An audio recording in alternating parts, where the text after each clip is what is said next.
দেশজুড়ে টানা ২৯ দিন ধরে চলা তাপদাহ আরও ২ দিন অব্যাহত থাকবে জানিয়েছে আবহাওয়া অধিদপ্তর।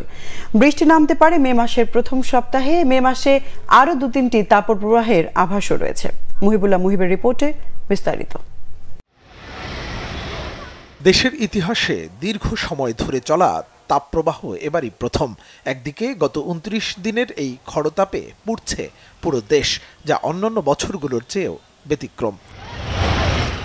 প্রচণ্ড রোদ আর দক্ষিণা বাতাসে জলীয় বাষ্পের উপস্থিতিতে নাকাল জনজীবন। ১৯৯২ সালেও মাস জুড়ে টানা তাপপ্রবাহ হলেও তার বিস্তৃতি সারা দেশে এমন ছিল না। তবে এবারই দীর্ঘ সময় ধরে চলা তাপপ্রবাহ দেশব্যাপী চলছে।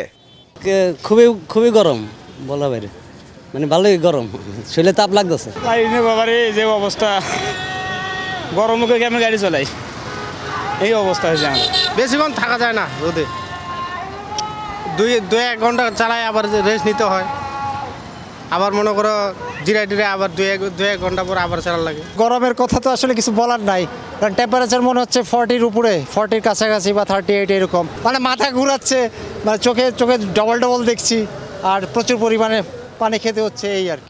আবহাওয়াবিদ আবুল কালাম মল্লিক বলেন, গত ৭৬ বছরের রেকর্ড ভেঙেছে এবারের তাপপ্রবাহ।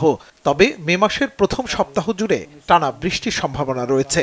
বিশেষ করে সিলেট, চট্টগ্রাম, বরিশাল, ময়মনসিংহ সহ ঢাকা বিভাগে এই বৃষ্টির প্রকোপ বেশি থাকবে। এরিয়া কভারেজ এবং একক মাস এপ্রিল হিসেবে গত ৭৬ বছরের মধ্যে এটি সবচেয়ে দীর্ঘ ব্যক্তিকাল বিশিষ্ট তাপপ্রবাহ বয়ে যাচ্ছে। এটাই প্রায় আজকে ২৯ দিন ধরে চলছে। তো সুতরাং এই যে বিদ্যমান তাপপ্রবাহ, এই বিদ্যমান তাপপ্রবাহ আমরা আশা করি ১লা মে পর্যন্ত থাকবে।